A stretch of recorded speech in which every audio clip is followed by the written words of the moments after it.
나그네를 억누르거나 학대하지 마라. 너희도 이집트 땅에서 나그네였다는 것을 잊지 마라. 과부나 고아를 괴롭히지 마라. 만약 그들을 괴롭히면 그들이 내게 부르짖을 때 내가 반드시 그들의 부르짖음에 귀를 기울일 것이다. 나의 노가 불붙듯 일어나 칼로 너희를 죽일 것이다. 그리하여 너희 아내들은 과부가 되고 너희 자녀는 고아가 될 것이다. 너와 함께 살고 있는 내 백성 중에서 가난한 사람에게 돈을 빌려줄 때는 빚쟁이처럼 굴지 말고 이자도 받지 마라. 만약 이웃의 겉옷을 담보로 잡았으면 해가 지기 전에 그것을 돌려주어라. 그가 몸을 덮을 것이라곤 그 겉옷뿐이다. 그것이 없으면 달리 무엇으로 몸을 덮고 자겠느냐. 그가 나에게 부르짖으면 나는 들어줄 것이다. 왜냐하면 나는 자비롭기 때문이다. 오늘 저희가 본문이 사회에서 소외된 분들 또는 도움이 필요한 분들, 그분들에 대해서 하나님께서 하시는 말씀에 대한 본문입니다. 이런 설교를 준비할 때는 좀 부담이 됩니다. 우선은 설교를 준비하는 저 자신에 자꾸 돌아오면서 나는 과연 어떻게 하고 있는가라는 것 때문에 부담이 많이 되고, 또 이런 설교를 듣는 성도분들이 이런 말씀 때문에 혹시라도 이렇게 부담감을 갖는다든지 건강하지 못한 정죄감을 갖는다든지 이런 것들이 좀 부담이 됩니다. 그래도 하나님께서 우리에게 주신 말씀이니까 마음을 열고 생각을 열고 주의 말씀 가운데 함께 나아가 보고자 합니다. 교회를 시작한 지 그렇게 몇 년 안 됐을 때 기억 같습니다만, 제가 어떤 얘기를 하나 들었냐면은, 이제 제가 사회주의자 같다라는 이야기를 제가 전해 들었습니다. 다행히 공산주의자 같다 얘기를 안 들었는데 사회주의자 같다 얘기를 들어서 이런저런 생각을 많이 했습니다. 왜 그분이 그렇게 생각을 하셨을까? 아마도 제가 전하는 설교를 들으면서 그 설교의 어떤 내용 가운데서 그런 마음이 들지 않았을까, 이런 생각을 하면서 저 자신을 돌아보기도 하고 또 이런저런 생각도 같이 하면서 생각을 했습니다. 아마 그분이 생각하기에는, 제 생각에는 그게 어떤 의미든 간에 제 설교가 부자라든지 또는 자본가들에 대해서 좀 불편하게 느껴지는 내용이 있었던가, 이런 생각을 하는 계기가 됐었습니다. 여러분, 하나님은 부자의 편이십니까? 가난한 자의 편이십니까? 또 이렇게 질문해 보겠습니다. 하나님은 우리가 부자가 되길 원하실까요? 가난한 자가 되길 원하실까요? 사실 하나님은 부자의 편도 아니시고 가난한 자의 편도 아니십니다. 하나님은 모든 사람의 편이시죠. 성경을 보면 주님께서 모든 사람의 구원에 이르기 원한다 말씀하셨으니까 그것은 분명합니다. 또 하나님은 우리가 부자가 되길 원하시는가 가난한 자가 되길 원하시는가, 이에 대해서 분명히 말할 수 있습니다. 하나님은 우리가 부자로 살든 가난한 자로 살든 간에 하나님 백성으로 하나님의 생명력과 하나님의 은혜로 가득한 그런 인생을 살기를 원하십니다. 아무리 재산이 많다 하더라도 그 인생에, 그 삶에 하나님의 생명력이 넘치지 않는다면, 하나님의 은혜가 넘치지 않는다면 어떻게 그 인생이 복되고 아름답겠습니까? 여러분, 가난도 마찬가지입니다.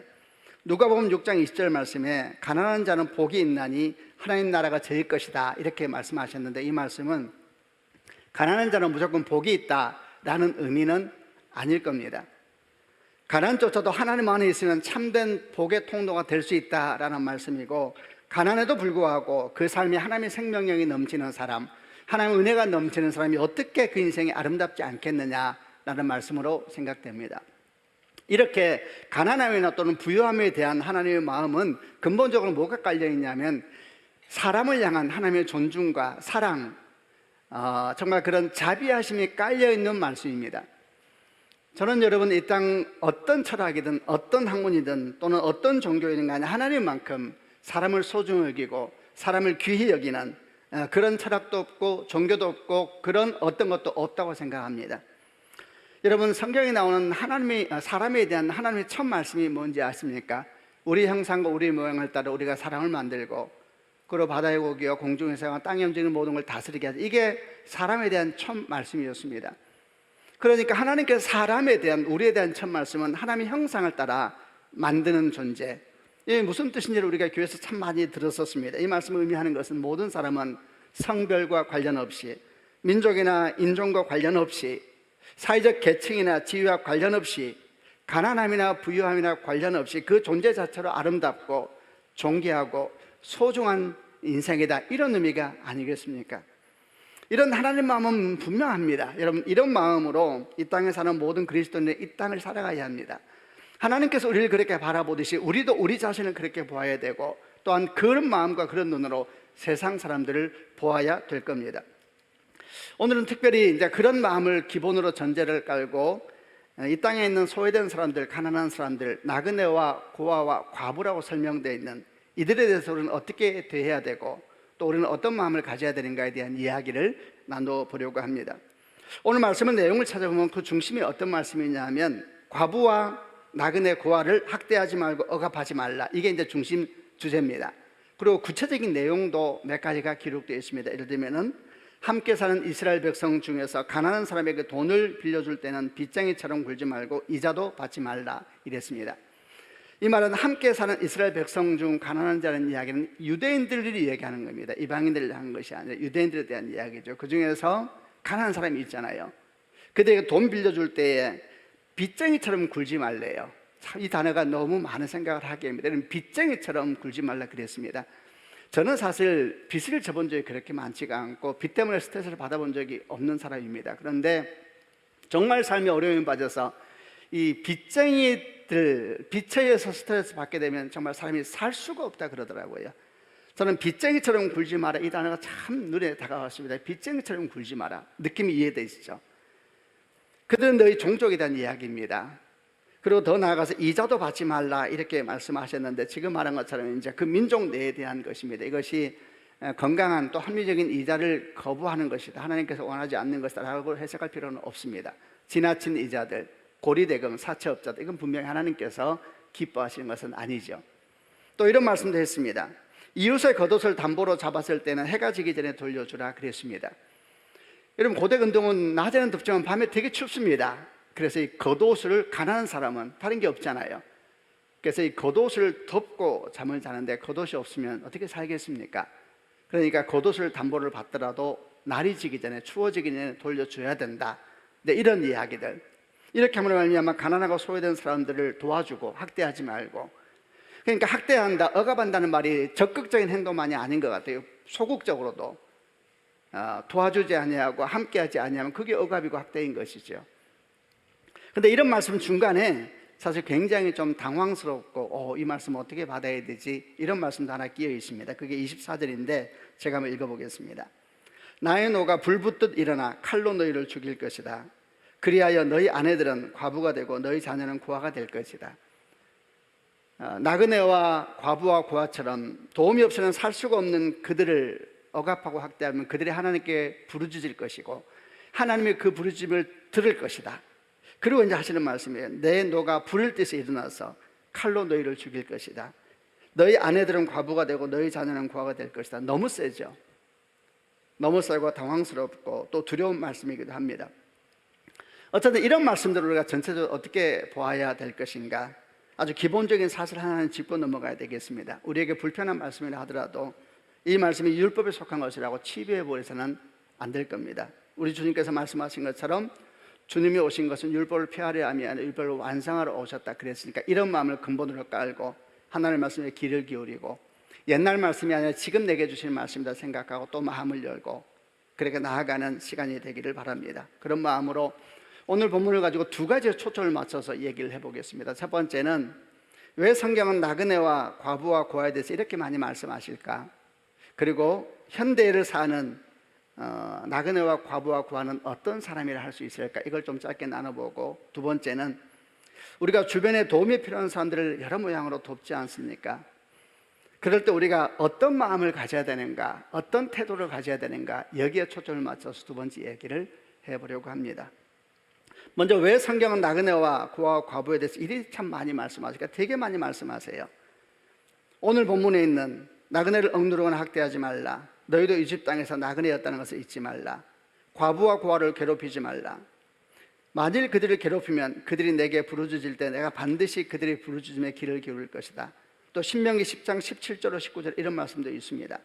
너희 하나님 여호와는 신 가운데 신이시며 주 가운데 주시고 크고 능하시며 두려우신 하나님이시다.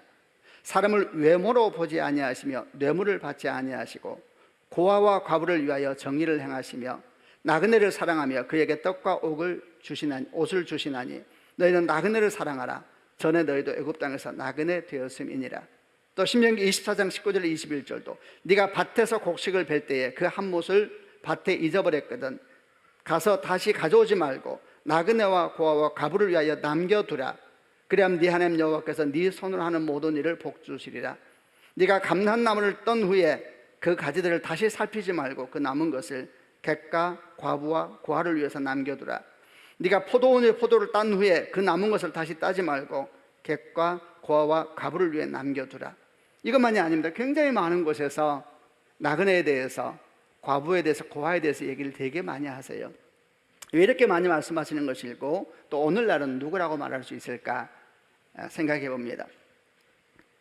우선 전반적으로 정리하면 이렇습니다. 나그네와 과부, 고아는 어떤 사람인가? 그야말로 다른 사람의 도움이 없이는 제대로 삶을 살 수가 없는 정말 소외되고 어려움 가운데 있는 사람들이다, 이렇게 말할 수가 있습니다.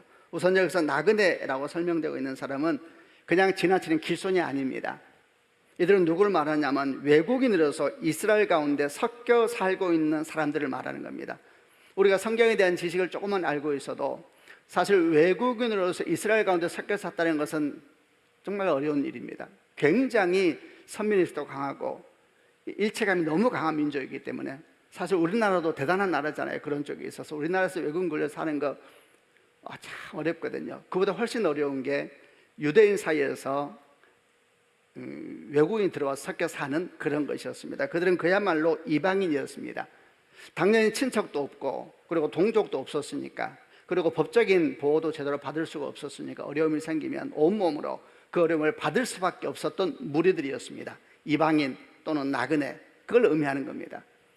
과부와 고아는 또 어떤 사람들이었습니까? 이들은 대부분 아마도 이스라엘 사람들이었을 것 같습니다. 그런데 어떤 이유든 간에 남편이 먼저 떠나서 홀로 남게 된 여인도 있었고 또 부모가 먼저 떠나서 홀로 남게 된 고아도 있었던 겁니다. 그럼 이들은 어떻게 되는가? 그야말로 사회 최하층으로 떨어질 수밖에 없었습니다.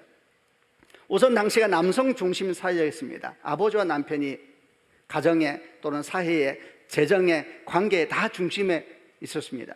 근데 갑자기 남편이 없어지고 홀로 남은 여인이 어떻게 되겠습니까? 할 수 있는 게 없었습니다. 할 수 있는 거란 몸 파는 정도, 정말 할 수 있는 게 없었죠. 또는 아버지가 사라져버린 자녀도 마찬가지였습니다. 생존의 위기가 올 수밖에 없었습니다. 그래서 마찬가지로 국을 하든지 아니면 종이 되든지 노예가 되든지 이렇게 삶을 살 수밖에 없는 문화권이었습니다. 그것만이 아님에도 종교적으로도 잘못된 생각을 많이 하던 때였습니다. 사람이 큰 어려움을 겪고 또는 병이라도 걸리면 다 그게 하나님께서 저주하셔서 그런 것이다 생각했습니다. 뭔가 잘못한 것이 있으니까 저런 것이 그저 저렇게 됐겠느냐, 이런 생각을 했었습니다. 근데 한번 생각해 보세요. 남편이 먼저 죽는 일은 엄청난 일이거든요.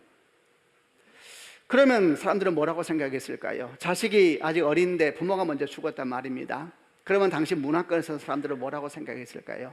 죽은 사람이 뭔 큰 죄를 지어서 하나님께서 저주하셨든지, 아니면 남아있는 그들이 뭔가 큰 죄를 지어서 하나님께서 저렇게 인생을 험하게 하신 것이다, 아마도 이런 생각을 가지고 그들을 보았을 겁니다. 그러다 보니까 그야말로 사회에서 최하층으로 떨어질 수밖에 없는 그런 여러 경제적인, 문화적인, 사회적인 상황이 된 겁니다. 그래서 성경은 사회적으로 소외받고 어려움 가운데 있는 가난한 사람들, 도움이 필요한 사람들을 말할 때마다 나그네, 과부, 고아를 예를 드는데 말하자면 이들은 대표명사처럼 사용되는 겁니다. 도움이 필요한 사람들, 정말 돕지 않으면 살 수가 없는 어려운 사람들, 이들을 대표적으로 설명하는 단어라 하겠습니다.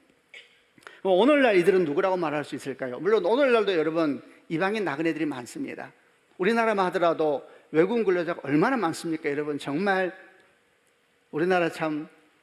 우리나라가 백인들에게는 참 잘하잖아요. 그러나 저기 동남아에서 들어온, 인도에서 들어온 또는 네팔에서 들어온 분들을 향해서는 놀라울 만큼 그 반대로 행동하는 경향이 있잖아요. 우리는 그런 얘기를 참 많이 듣고 있습니다. 지금 이 땅에도 그런 일이 수없이 펼쳐지고 있을 뿐만 아니고 또 도와줄 가족이 없이 홀로 남은 이렇게 홀로 된 여인들도 있고 또 노인들도 있고 아이들도 있습니다. 그런 면으로 본다면은 출애굽께서 말씀하셨던 나그네, 과부, 고아라는 건 지금도 아마 그런 분들이 계시다고 말할 수 있겠습니다만 상황은 참 많이 바뀐 것 같습니다. 그래서 우리는 이걸 해석할 때 거기에 꼭 제한할 필요는 없을 것입니다. 앞서 말한 것처럼 성경이 과부, 고아 또는 나그네를 말하면서 그 당시 소외받는 사람들이 대표 용사처럼 사용된 것이다 설명드린 것처럼 오늘날도 그들만이 아니라 우리 주변에 도움이 필요한 사람들, 정말 소외된 사람들, 그들 모두가 현대의 나그네요, 과부요, 고아가 아닌가 이런 생각을 했습니다. 자, 이런 얘기를 하다 보니까 제가 어떤 생각이 들었냐면, 이런 묵상을 하다 보니까 그러면은 나그네, 고아, 과부를 잘 분별해야 되겠구나. 여러분, 그것이 초점이라고 생각하지 않습니다. 여러분 한번 생각해 보십시오. 주변에 어려운 사람을 도와야 된다, 그들과 함께 해야 된다 할 때 문제되는 것이, 우리가 나그네와 고아와 나그네, 고아, 과부가 누군지 몰라서 그걸 못하는 걸까요? 그렇지 않습니다, 여러분. 우리는 어지간하면 다 압니다. 도움이 필요한 사람이 누군지 알고, 어려움에 처한 사람이 누군지 알고 다 압니다. 물론 거짓과 속임으로 사람의 동정심을 유발해서 돈을 버는 사람도 있고, 그리고 그런 일이 주님이 오실 때까지 아마도 그런 사람이 계속 있겠지요. 사실 우리에게 중요한 것은 나그네와 과부와 고아가 현대 어디 계시지 잘 분별해 찾아야지, 이게 중요한 것이 아니고, 정말 우리가 그런 분들과 함께 할 때에, 또는 그런 분들의 필요를 채우려고 할 때 어떤 마음을 가지고 있어야 될까, 어떤 중심에 있어야 될까, 이런 것들이 더 중요하다 생각이 들었습니다. 만약 우리가 어려운 사람을 향하여서, 또는 도움이 필요한 사람들을 향하여 건강하며 성경적이며 하나님적인 마음을 가질 수만 있다면 사람은 금방 분별됩니다. 그리고 혹시라도 우리가 분별력이 없어서 도움이 그리 필요 없는 분들에게 재정이 흘러갔다 하더라도 하나님께서 합력하여서 다 선하게 결실을 이루어 주실 줄로 믿습니다. 그래서 이제 두 번째 얘기를 들어가 보겠습니다. 어쩌면 오늘 이제 메인인데, 그럼 우리가 이 땅을 살면서 어떤 마음으로 어려운 사람들, 소외된 사람들, 도움이 필요한 사람들을 바라봐야 될 것인가 얘기해 보려고 하고, 우리 자신도 돌아보고, 그리고 우리 재정적인 것도 한번 돌아보는 시간이 될 수 있기를 바랍니다. 첫 번째는 그들에게 우리가 재정을 흘려보내고 또 섬김을 흘려보낼 때 그 재정과 섬김만이 아니라 마음으로부터 그들과 함께 해야 된다라는 겁니다. 나그네를 학대하지 말라라는 성경을 찾아오면은 꼭 한 가지 말씀이 곁들여서 옵니다. 오늘 말씀도 그랬지요. 너는 이방 나그네를 압제하지 말며 그들을 학대하지 말라. 뒤에 너희도 애굽 땅에서 나그네였었다. 23장 5절도 출애굽기, 너는 이방 나그네를 압제하지 말라. 너희가 애굽 땅에서 나그네 되었은즉 나그네의 사정을 아느니라. 신명기 10장 19절, 너희는 나그네를 사랑하라. 전에 너희도 애굽 땅에서 나그네 되었음이니라. 그러니까 하나님은 이스라엘 백성들에게 계속 뭐라고 말씀하시냐면, 너희도 나그네였었다, 이 사실을 기억하라. 그러니 너희가 그들의 마음을 잘 헤아릴 수 있을 것이고 그들의 아픔과 필요를 잘 알지 않겠느냐, 이렇게 계속 말씀하는 거예요. 그렇죠, 여러분? 이스라엘 백성들은 애굽 땅에서 나그네 이방인으로 살았습니다. 요셉이 살아있을 때에는 사실 대접을 잘 받았습니다. 그리고 요셉을 기억하는 왕조가 있을 때에도 그래도 괜찮게 살았는데, 요셉이 죽고 또 요셉을 기억하지 못한 새로운 왕조가 일어나고 난 뒤에는 정말 그들은 이방인이 됐습니다. 종처럼 노예처럼 살았죠. 얼마나 하나님 앞에 부르짖었었습니다. 그 마음을 기억하라 그러는 거예요. 그리고 그 마음을 가지고 주변에 있는 소외된 나그네들과, 나그네만 아니겠습니까? 과부도 그리고 고아도 마찬가지죠. 그들을 돌보고 섬겨야 된다, 이렇게 말씀하고 있는 겁니다. 저는 이 말씀을 묵상하면서 이것이 무엇을 의미하는 것일까 한 가지로 정의했습니다. 하나님께서는 우리가 누군가를 도울 때에 그 마음을 헤아릴 줄 아는 사람이 되길 원하시는구나. 여러분, 그렇습니다. 사람은 도움이 필요하죠. 그러나 누구도 동정의 눈빛으로 바라보거나 거친 눈빛으로 바라보는 걸 원하는 사람은 아무도 없습니다. 우리가 재정을 나누고 만원을 나눌 때 재정과 마음만이 아니라 마음이 정말 그들과 함께 할 수 있다면 진짜 그게 하나님께서 말씀하신 나눔이 아니겠습니까? 참 사람이 신기하죠. 사람이 압니다. 눈빛으로 알고 말 한마디로 알아요. 뭘 흘러보낼 때도 말 한마디가 느껴지는 것이 있어요. 사람이 향기가 있어요, 향기가. 어떤 사람 옆에 가면 무서워요. 내가 참 살기가 어려워서 목구멍 포도청에서 받기는 받지만 마음 가운데 큰 상처를 받고 떠나간 사람도 있습니다. 내 삶이 어려워서 지금 내가 고개를 숙이고 있지만은 고마운 것이 아니라 마음 가운데 아픔과 상처를 받고 떠나는 사람들도 있죠. 왜냐? 신기하죠. 사람이 알아요. 그 말을 하는 사람을 알아요. 자기에게 그 떡 하나 주는 사람의 느낌을 알아요. 이상하죠? 사람이 알아요. 하나님께서 말씀하시는 거예요. 정말 그들과 함께하기 원한다면 재정과 물질만이 아니라 네 마음을 함께해야 되고 마음을 헤아릴 수 있어야 된다. 이렇게 말씀하고 있는 겁니다. 여러분 생각해 보세요. 만약 이스라엘 백성이 정말 이런 마음으로 하나님의 말씀처럼 도움이 필요한 나그네와 과부와 고아를 도왔다면 그 태도가 어땠을까요? 절대 무례하지 않았겠죠. 그리고 필요한 물질만 좀 주고 마는 것이 아니라 진심으로 위로하고 격려하면서 힘내시라고, 힘내십시오. 힘든 때이지만 이때도 잘 지나가게 될 겁니다. 제가 예수 믿는 사람인데 제가 기도하겠습니다. 사람이 안다니까요. 예, 교회 나오게 하려고 지금 밥 한 그릇 주는지 진심으로 그 사람을 축복하는지 안다니까요. 진심으로 그 사람을 축복해 줄 수 있을 겁니다. 그것만이 아니라 혹이라도 내가 전심으로 도와줬는데 그 사람의 고마움도 모르고 또 도움받았으면 열심히 살아야 될 것 같은데 열심히 살지도 않고 그럴 때도 낙심하지 않습니다. 왜냐하면 사실 그에게 힘든 것은 여러 복합적인 상황이 엉켜 있거든요. 함부로 판단하지 않고 함부로 정죄하지 않겠지요. 어떻게 가능합니까? 그 사람에게서 나를 보면 그런 것이죠. 이 말씀을 하나님께서 하고 계시는 겁니다. 그러니까 우리가 누구를 도울 때는 어떤 마음을 해야 되냐? 그 마음을 헤아릴 줄 아는 사람이 되어야 된다. 너희도 애굽에서 나그네가 되었지 않느냐? 이렇게 이제 말씀하는 겁니다. 사실 여기서 좀 문제가 시작돼요.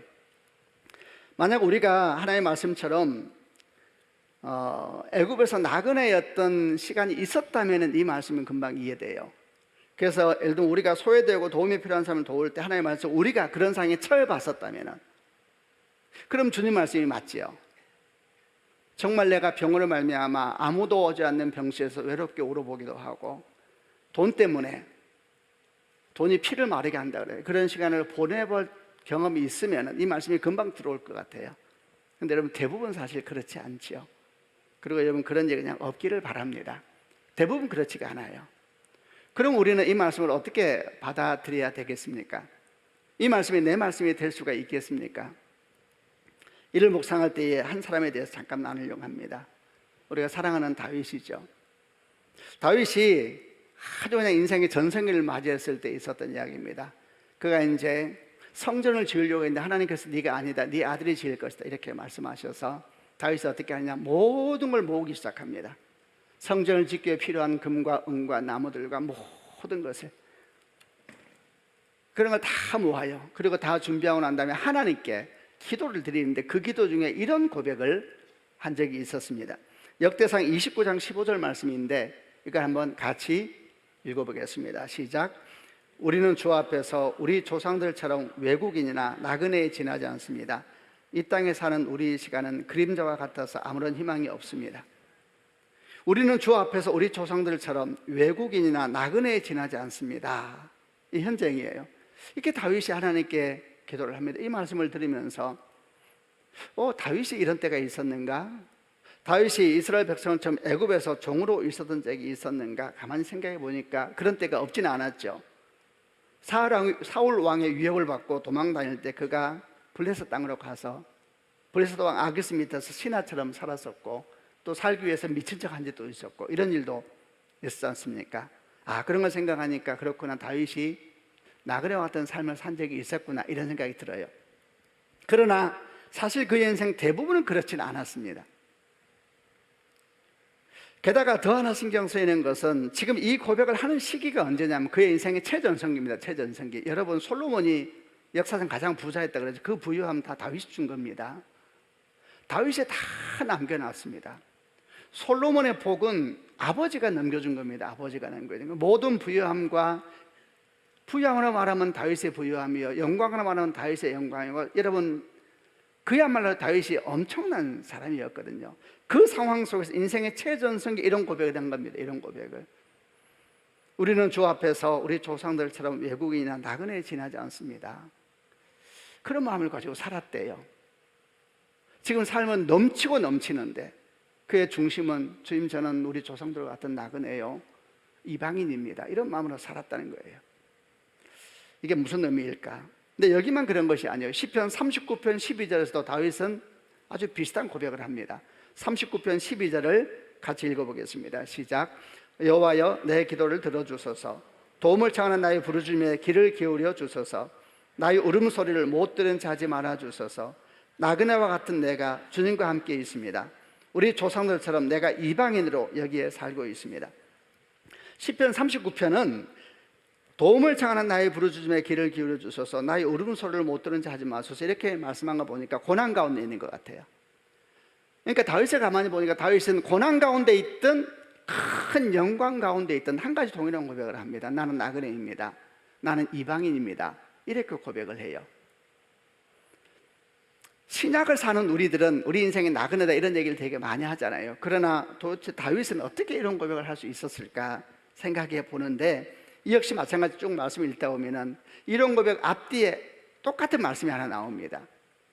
예를 들면 역대상 29장 15절에서 우리는 주 앞에서 우리 조상처럼 외국이나 나그네 지나지 않습니다. 바로 그 뒤에 어떤 말씀이 나오냐면 이 땅에 사는 우리 시간은 그림자와 같아서 아무런 희망이 없습니다. 또 시편 39편은 바로 그 앞에 사람의 일생은 한순간의 입김에 불과합니다 이런 얘기를 해요. 이 말씀을 전체를 가만히 묵상을 해보았습니다. 다윗은 아마도 자기 인생을 하나님 앞에 자주 성찰했던 것 같아요. 그렇죠? 하나님 앞에 많이 성찰해서 보니까 인생이 도대체 뭔가, 가난할 때도 있고 부유할 때도 있죠 여러분. 다윗이 그 시간을 다 지나면서 그가 하나님 앞에서 뭘 깨달았냐 하면은 인생이 아무리 대단하고 또 죽을 것 같은 시간이 우리에게 다가온다 할지라도 그 인생이라는 것이 결국 그림자와 같구나, 그리고 한순간의 입김과 같구나 이렇게 말을 합니다. 그가 말하는 뭐니, 인생이라는 게 결국 한여름밤의 꿈과 같더라는 거예요. 한여름밤의 꿈은 자고 나면은 없어진 게 꿈이잖아요. 여러분, 다윗이 이런 묵상을 한 것 같아요. 그러니까 그런 상황 속에 자기 인생을 보니까 자기가 대단할 때라도 아니면 지극히 고난한 것도 있을지라도 결국 다 나는 나그네요, 이방인이 아닌가, 이것은 내 고향이 아니구나, 내 고향은 하나님 나라에 있구나, 하나님이구나, 이런 생각을 한 것이죠 여러분. 항상 이런 마음을 가지고 사니까 이 다윗 인생이 어떻게 복되지 않겠습니까? 여러분 한번 생각해 보십시다.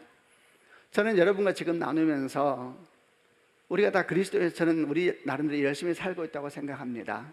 가난한 자를 위해서 재정도 흘려보내고, 특별히 이제 우리가 다음 주에 바자회를 하는데 얼마나 귀합니까? 그 쿠폰 왜 삽니까? 단돈도 안 준다는데. 사는 이유가 뭐예요? 그게 마음이죠. 이 재정이 선교사님이 흘러가겠구나, 내 작은 재정이 그렇게 모아져서 누군가에게 큰 위로가 되겠구나, 저는 귀하다고 생각하고 여러분도 저도 열심히 살고 있습니다. 또 나누기도 하고, 그게 우리의 삶입니다. 그러나 만약 우리가 마음으로부터 그들과 함께 있어야 된다라고 생각을 하고, 그러기 위해서 우리가 바로 그런 나그네요, 이방인의 영성을 가지고 있다 생각한다면은, 그리고 만약에 그런 마음으로 다윗과 같이 우리가 우리 인생을 바라볼 수 있다면은 여러분 인생을 어떻게 변해갈까요? 종교교육자 마르틴 루터를 다 아실 것입니다. 정말 대단하고 위대한 분이라고 생각합니다. 생명을 걸고 무너진 복음을 막았었지요. 목숨을 건 행동이었습니다. 근데 그가 마지막 죽을 때 무슨 말을 했는지 혹시 아세요? 그가 마지막 죽을 때 했던 말이 우리는 거지들이다, 정말로 그렇다. 그게 그의 마지막 말입니다. 저는 설교를 주면서 그 얘기를 막 계속 묵상을 해봤어요. 이게 무슨 뜻일까? 루터 정도 되면은 정말 멋진 말을 할 게 많습니다. 정말. 근데 왜 그는 마지막 한 말이 우리는 거지들이다, 정말로 그렇다 라는 말을 했을까? 한번 이런 생각해 보세요. 무슨 뜻으로 들립니까? 사실 저는 이 말이 다윗의 말과 비슷하다 생각했습니다. 우리는 이방인이요 나그네입니다. 두 가지가 생각났습니다. 그렇죠. 우리는 예수를 만나기 전 산거지였습니다. 우리는 부도난 인생이었습니다. 근데 예수 만나서 온 땅을 얻은 하나님의 자녀가 되었습니다. 그 하나님의 은혜를 다시 한번 기억하면서 눈을 감았던 것은 아닐까, 이런 생각도 있고, 또 하나는 두 번째, 주님 그렇습니다. 내 것은 아무것도 없었습니다. 저는 거지입니다. 이 거지란 말이 부정적인 말이 아니잖아요. 지극히 가난함이요 목마름이요. 다윗이 했던 고백과 똑같은 거예요. 나는 이방인이고 나그네입니다. 이런 마음으로 그가 자기 자신을 다시 한번 기억하면서 하나님께 나아가는 마지막 호흡을 한 것은 아닐까, 이런 생각을 했습니다. 성도 여러분, 우리는 우리 나름대로 열심히 하고 있습니다. 그런데 마음으로부터 정말 하고 있는가? 재정만 흘려보내지 말고 성기만 흘려보내지 말고 마음으로부터 사람마다 향기가 있다고 생각합니다. 저는 우리 교회 성도들의 향기가 따뜻하고 아름답고 온유하기를 주님의 이름으로 축원합니다. 우리가 뭔가를 하나 나눌 때 물건이 가는 거 아닙니다. 여러분, 영이 갑니다. 그 어떤 것이 갑니다. 우리가 나눠줄 때에 그 따뜻함이 가기를 원하고, 우리가 흘려보낼 때에 재정도 똑같습니다. 요즘에는 재정에 다 보내고 우리를 못 갈 때가 많잖아요. 그러나 저는 영적으로는 그렇지 않다고 생각합니다. 그렇게 재정을 보내고 난 뒤에, 쿠폰을 하나 사고 난 뒤에 하나님 앞에 잠시만 기도할 수 있다면, 하나님, 제가 이거 샀어요. 잠시만 기도하면서 하나님 앞에 이 재정이 어떻게 흘러갈지 모르지만 하나님, 그들을 위로해 주세요. 진심으로 그렇게 하면서 쿠폰을 하나 사고 물건 하나 사고 이렇게 한다면 여러분, 어떤 일이 생길까요? 저는 하나님께서 참 선하게 우리 헌신을 사용하여 주실 줄로 믿습니다. 돈만 나누는 게 아니다. 삶을 나누고 영을 나누는 것이고 따뜻함과 온유함으로. 두 번째, 또 우리는 소외된 사람들, 사회에서 도움이 필요한 분들을 향하여서 삶을 나누고 재정을 나눌 때 어떤 마음을 가져야 되는가? 두 번째는 그 나눔은 하나님을 향한 나눔이요, 하나님 나라의 보물을 쌓아가는 것이라는 사실을 기억해야 된다는 겁니다. 누가복음 12장에 한 부자 얘기가 나옵니다. 이 부자는 부자였던 것 같아요. 그리고 어느 날 이게 막 너무 농사가 잘 되는 겁니다. 소출이 너무 많아지자 고민이 시작됐습니다. 그래서 창고가 넘치는 겁니다. 그래서 어떻게 할까 고민하다가 창고를 또 짓기 시작합니다. 다 지었는데 창고가 가득히 다 찼습니다. 와우, 얼마나 좋았을까요, 여러분? 그래서 부자가 이렇게 말합니다. 내 영혼아 즐거워하라, 내 영혼아 기뻐하라. 이렇게 많은 식량을 쌓아 놓았으니 평안히 쉬고 먹고 마시고 즐거워하자. 이렇게 이제 부자가 이야기를 합니다. 여러분, 이 부자의 모습을 잠깐 한번 생각해 보세요. 어떠세요? 이게 우리 꿈 아닌가요? 그렇죠. 이 땅에 사는 사람들의 꿈이죠. 부자는 많은 것을 가진 사람이었지만 인생을 어떻게 알아요? 내일 무슨 일이 생길지, 미래에 무슨 일이 생길지. 그래서 불안한 겁니다. 그래서 쌓고 또 쌓는 겁니다. 열심히 쌓았습니다. 모든 창고를 다 채웠다 그러니까 대단하네요. 얼마나 뿌듯했을까. 그냥 우리를 돌아봤습니다. 100세 시대에 접어들었습니다. 여러분, 진짜 100세 시대가 왔습니다. 어느 설문조사를 보니까요, 우리나라 국민들에게 물어보고 일본 국민들에게 물어봤어요. 100세까지 살고 싶은 분이 얼마나 되는지. 일본 분들 중에 100세까지 살고 싶은 분이 26%래요. 한국 국민 중에 100세까지 살고 싶은 분 몇 프로나 될 것 같으세요? 50%. 위대한 대한민국. 그렇게 살고 싶으면 좀 잘 살아보고 싶대요. 근데 여러분, 진짜 100세 시대가 왔습니다. 기대수명이 83세가 넘어가고 곧 65세 이상이 20%가 넘는 초고령 사회가 조만간 수년 내에 올 겁니다. 이런 100세 시대를 맞이하면서 이게 현실이 되었는데 여러분, 마음이 어떠세요? 기쁘세요? 그런 것만 같지는 않은 것 같아요. 훨씬 복잡해졌어요, 마음이. 어떻게 하나 그 긴 시간을 어떻게 살아야 되는가, 어떻게 미래를 준비하고 어떻게 노후를 준비할 것인가, 이런 생각을 합니다. 여러분, 노인만 그럴까요? 아닙니다. 청년들도 그렇습니다. 직장 들어가면서부터 노후 준비 시작합니다. 하고 계세요, 여러분? 그들도 생각하는 겁니다. 직장생활 아무리 길어도 몇 년 알아요. 25세 시작해서 60세 은퇴면 35년 합니다. 그런데 은퇴 후에 그보다 더 긴 시간 남아 있습니다. 직장생활보다 긴 노후생활. 그러니까 청년들도 노후에 대한 걱정을 많이 해요. 그래서 어떻게 하냐, 모으고 또 모으고 그 불확실한 미래를 준비하려고 합니다. 강박관념이 생기는 것이죠. 청년, 장년, 노년 할 것 없이 우리는 다 불안하고 미래에 대해서 준비하지 않으면 다 준비하고 있는 것 같은데 나만 준비하고 있지 않는 것 같은 불안감, 이런 생각이 우리에게 있는 것 같습니다. 저는 이런 고민을 해야 된다고 생각합니다. 우리는 미래를 준비하기 위해서 우리 재정을 잘 관리하고 저축도 하고 투자도 하면서 삶을 계획적으로 준비해야 될 겁니다. 혹시라도 저축은 믿음이 없는 행동이고 투자는 욕망이다, 이렇게 치부해서는 안 될 겁니다. 그런데 이런 생각을 가만히 하다가 저한테 다른 생각 하나가 올라왔습니다.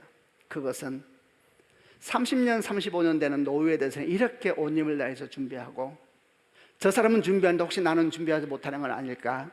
저 사람은 많이 준비해놨다는데 나는 지금 제대로 준비하지 못하는 건 아닐까? 절제하려고 하고 절약하려고 이렇게 살면서 그 뒤에 오는 진짜 생명의 시간, 그 뒤에 오는 진짜 인생의 시간에 대해서는 과연 우리는 무엇을 준비하고 있을까? 이런 생각을 해보았습니다. 다시 아까 부자를 돌아가 보겠습니다. 그는 쌓고 또 쌓았습니다. 미래를 위해서. 마침내 모든 창고를 다 채웠습니다. 진정 기뻤을 겁니다. 오늘날로 말하면 연금도 충분히 준비하고, 그리고 살만한 곳에 좋은 집도 마련하고, 그리고 풍성한 투자 자금을 건강한 계좌에 잘 넣어서 때를 따라 배당금도 나오고 수익도 나오게 하고, 이제는 은퇴하고 근로소득이 전혀 없어도 걱정이 없습니다. 풍성하게 나오는 연금, 그리고 소득으로 여행도 다니고 자식들과 손자들에게 풍성하게 용돈도 주고 노후를 풍요롭게 살아가면 되는 것입니다. 여러분, 좋지 않습니까? 이 부자의 모습에서 뭐가 그래 틀린 것이 있습니까? 저는 이 땅에 사는 모든 청년들, 장년들, 노년들이 다 이 꿈을 꾸고 있다고 생각합니다. 여러분, 축복합니다. 우리 교회 성도들이 이렇게 삶을 잘 계획해서 준비되고 여유가 있는 미래를 맞이할 수 있기를 주님의 이름으로 축원합니다. 아멘 하실 때 다시 할게요. 저는 우리 교회 성도들이 삶을 참 이렇게 잘 계획해서 준비되고 여유가 있는 미래를 맞이할 수 있기를 주님의 이름으로 축원합니다. 근데 여러분, 이 부자가 한 가지 중요한 사실을 모르고 있었습니다. 그것은 자기 미래를 위해서 이렇게 준비하면서 그대 오는 진짜 생명의 시간에 대해서 그는 전혀 준비하고 있지 않았다는 겁니다. 이 부자에 대해서 하나님께서 뭐라고 하셨습니까? 이렇게 말씀하셨습니다. 누가복음 12장 20절 21절 개역 개정으로 한번 보겠습니다. 제가 20절 읽겠습니다. 하나님은 이르시되 어리석은 자여, 오늘 밤에 네 영혼을 도로 찾으리니 그러면 네 준비한 것이 누구의 것이 되겠느냐 하셨으니, 21절 자기를 위하여 재물을 쌓아두고 하나님께 대하여 부여하지 못한 자가 이와 같으니라. 이 부자는 자기한테는 부여했습니다. 근데 하나님한테는 너무 궁핍한 사람이었습니다. 이 사람은 땅의 창고는 잘 채웠습니다. 근데 하늘의 창고는 채우지 못하고 있는 사람이었습니다. 좀 오래된 이야기입니다만은 컨미션에 이정환 선교사님이 우리 교회 와서 특세를 한 적이 있었는데, 제가 아주 좋아하는 분이에요. 사랑하는 분이고 본받고 싶은 분이고 신실한 분이고, 정말 인생을 가난하게 살았지만 결코 그 내면이 가난하지 않았던 그런 선교사님인데, 이분이 새벽 기도 중에 했던 얘기가 저한테 그렇게 기억에 남습니다. 2명의 성도가 천국을 갔다고 합니다. 주님이 나와서 기뻐하시면서 2 성도를 맞이했습니다. 그리고 이제 한 명 한 명 그들이 살 집을 이제 소개해 주는 것입니다. 다 보니까 천국의 집들이 막 대단한 거예요, 여러분. 저는 천국에 대해 생각이 많습니다. 너무 막 금과 은은 비유예요, 비유. 저는 금집에 살고 싶잖아요. 저는 제가 생각하는 집이 있어요. 저는 하여튼 천국 가서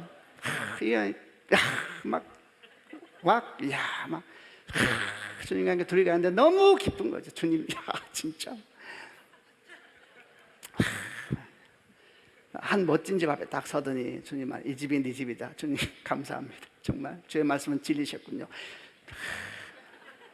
근데 그 옆에 있는 사람이 내 집은 어떨까? 너무 기대가 되잖아요.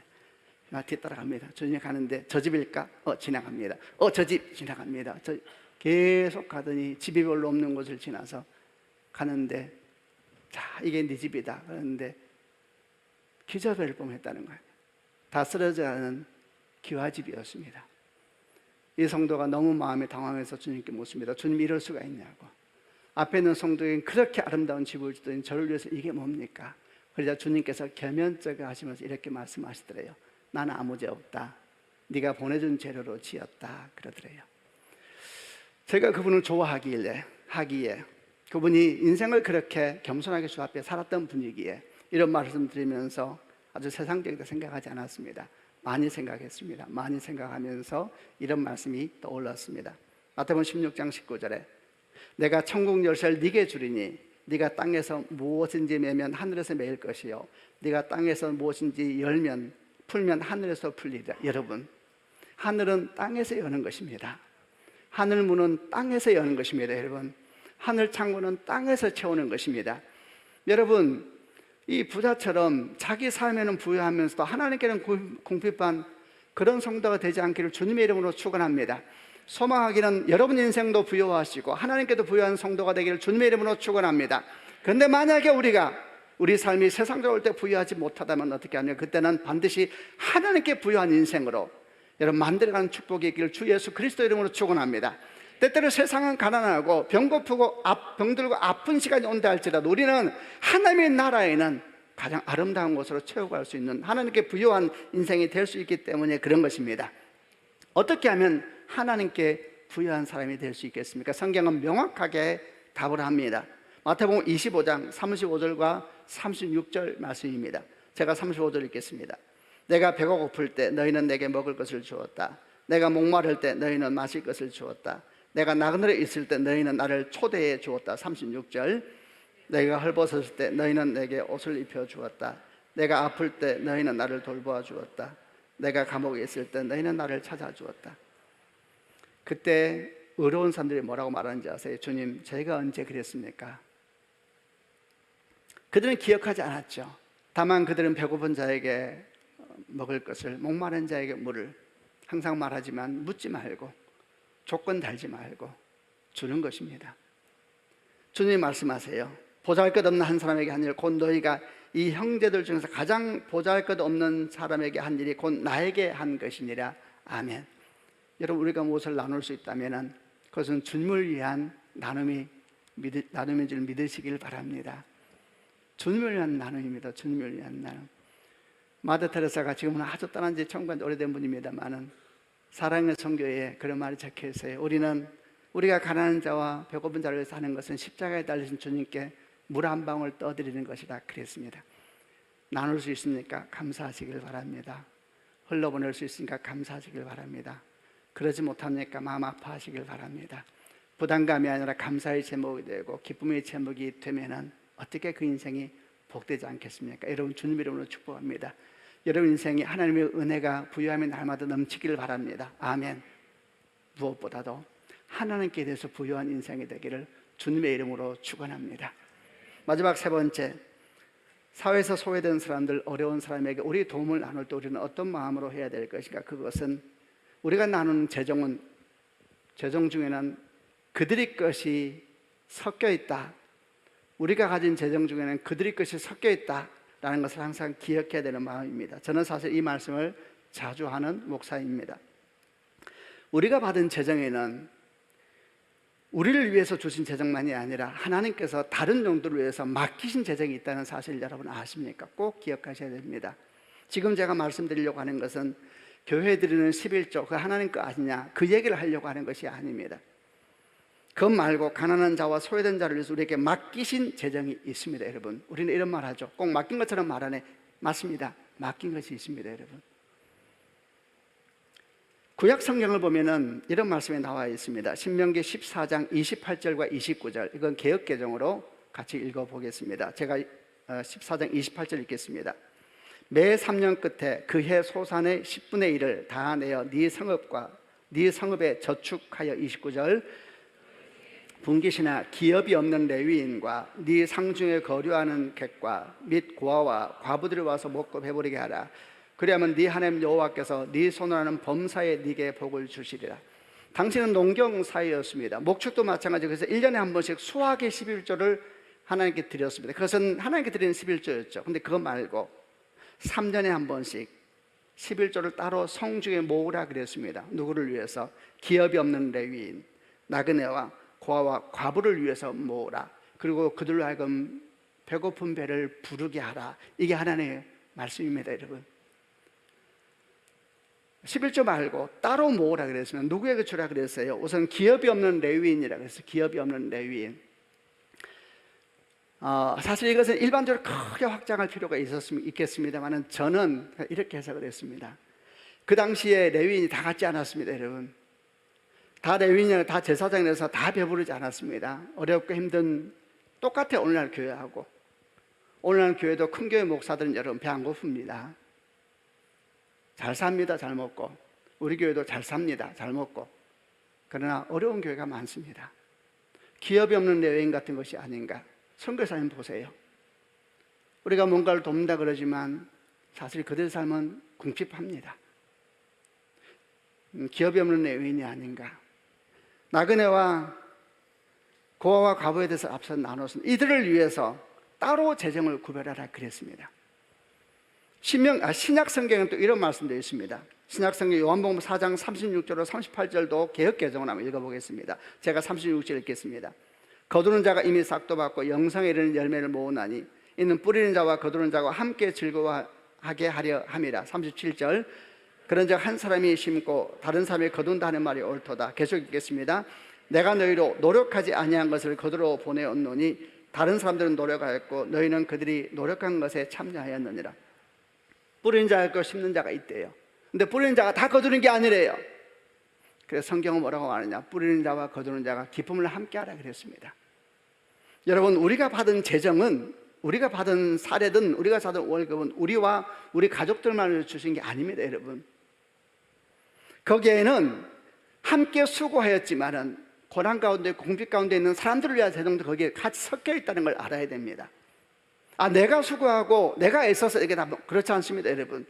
우리가 이런 직장을 생활하고 우리가 어떤 기업에 소속도 가기 위해서는 수많은 사람들의 수고와 눈물과 아픔이 밑에 쌓여온 겁니다. 우리 기성세대, 원래는 우리 앞세대는 고난 가운데 산업화를 만들어요. 너무 제가 옛날 얘기하는 것 같아서 마음이 불편하세요. 그냥 들어보세요.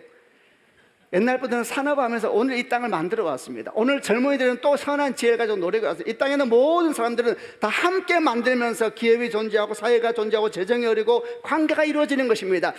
길거리에서 상거지로 구걸하는 사람도 어떤 역할을 다 하고 있는 것이 이 사회의 존재인 겁니다. 우리가 받은 월급은 우리가 뿌려서 다 거두는 것이 아닙니다. 그게 성경의 정신입니다. 뿌리는 자가 따로 있고 거두는 자가 따로 있다 그랬으면 어떻게 해야 되겠습니까? 그들 것이 우리 재정 가운데 있는 것입니다. 구약은 말했습니다. 포도를 거둘 때 다 따지 마라. 왜? 나중에 나그네와 코가 들어와서 먹어야 돼. 그들 거라는 겁니다. 그거. 감람나무 딸 때, 곡식을 추수할 때 다 하지 마라. 좀 뿌려두라. 그리고 다시 가서 하나하나 거두지 마라. 사람이 너무 꼼꼼해도 안 돼요. 하나하나 다 거두지 마라. 좀 냅둬라. 그래서 외롭고 힘들어서 먹을 것이 없는 사람들이 와서 그들 겁니다. 그거. 여러분, 우리가 가진 재정 중에서는 우리 것이 아니고 맡겨놓은 것이 있다는 사실을 분명히 기억하는 축복이 있기를 바랍니다. 요즘에 세대 갈등이 되게 많잖아요. 젊은이들이 말합니다. 노인들이 다 가져가고 우리는 나중에 부도나 국민연금 없애야 된다. 막 어른들은 어른대로 말합니다. 우리가 얼마나 수고했는지 아느냐. 그러나 그리스도인은 그렇게 말하면 안 됩니다. 그리스도인들은 함께, 여러분 뿌리는 자가 거두나가 있냐, 다 함께, 다 여러분 그 재정 속에 누군가를 위한 재정이 섞여 있습니다. 여러분, 교회도 마찬가지입니다. 우리나라 교회가 큰 부흥을 맞이했던 60년대, 70년대, 80년대 좀 가난할 때였습니다. 그때 교회는 정확히 말하면 도시교회는 큰 부흥을 이뤘습니다. 세계 10대 교회 중만 4개, 5개, 6개가 한국에 있다. 도시교회 큰 부흥을 이뤘죠. 그건 누가 뿌렸습니까? 시골에 있는 엄마, 아빠, 할머니들이 새벽에 나와서 울면서 기도했습니다. 도시로 떠난 아들, 딸을 위해서 울었습니다. 도시로 떠난 아들, 딸을 위해서 공부하기에 서울 올라간 아들, 딸에서 울었습니다. 그들이 뿌렸습니다. 그리고 그 기도를 받은 젊은이들이 도시교회를 찾아갔습니다. 여러분, 그거 누가 이룬 부흥입니까? 함께 이룬 겁니다. 함께 이룬 겁니다. 함께. 야, 우리 교회 목사님이 기도 대빵 많이 해. 기도 많이 해서 우리 교회 부흥했다.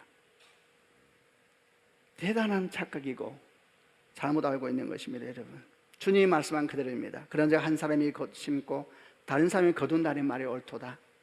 내가 너희로 노력하지 아니한 것을 거두러 보내었노니 다른 사람들은 노력하였고 너희는 그들이 노력한 것에 참여하였느니라. 이게 여러분 성경의 정신입니다.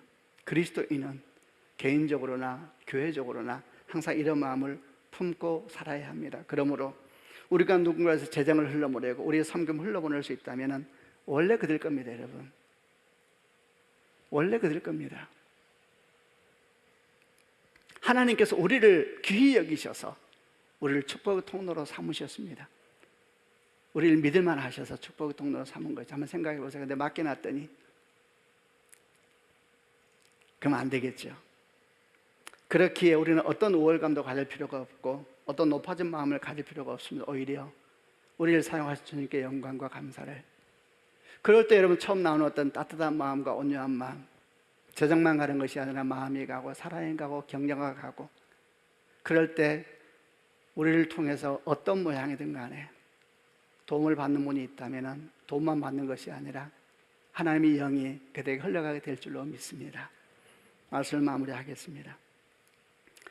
우리는 그리스도인입니다, 여러분. 우리는 성경을 통해 수없이 가난한 자의 얘기를 듣습니다. 그리고 우리는 열심히 하고 있다고 생각합니다. 그럼에도 불구하고 오늘 말씀을 들으면서 다시 한번 우리를 한번 돌아보는 시간이 되길 바랍니다. 세 가지 마음을 나눴습니다. 마음을 헤아릴 줄 알고 마음으로도 함께 해야 된다. 두 번째, 하나님께 부유한 인생이 되어야 된다. 세 번째, 우리 것이 아니라 그들 것이고 우리 재정 중에는 그들 것이 있다. 그들 것 돌려주는 겁니다. 감사한 일이죠. 고마운 일이고. 그런 은혜와 축복이 여러분 삶 가운데 넘치기를 바랍니다. 혹시라도 요즘 생활 어려운데 이런 얘기 들어서 마음이 번잡하지 마세요. 주의 은혜가 다 우리에게 있을 줄로 믿습니다. 아멘. 기도하십시다. 가슴에 한번 손을 얹기를 바랍니다. 오늘 우리가 가져야 될 마음을 세 가지를 나누었는데 그 말씀 가운데 여러분에게 가장 다가왔던 말씀이 뭔지 지금 한번 생각해 보시고 그 말씀을 딱 붙잡으시길 바랍니다. 그리고 기도하십시다. 아버지 하나님, 이 말씀이 제 영혼에게 왔습니다. 제 삶에 왔습니다. 이 말씀이 저를 흔듭니다. 이 말씀이 저를 힘들게 합니다. 이 말씀이 저를 눈물 나게 하고 이 말씀이 저를 아프게 합니다. 그 말씀을 붙잡고 기도하십시다. 주여, 이 말씀이 내게 이루어지이다. 이 말씀이 이루어지게 해주시고 이 말씀이 내게 능력되어서 정말 주의 은혜가 이렇게 큰데 우리가 이 땅에서 축복의 통로요, 은혜의 통로요, 생명의 통로로 쓰임받을 수 있는 우리 한 사람 한 사람이 되게 하여 주옵소서. 그 말씀을 붙잡고 주 앞에 같이 통성으로 하나님께 기도하겠습니다.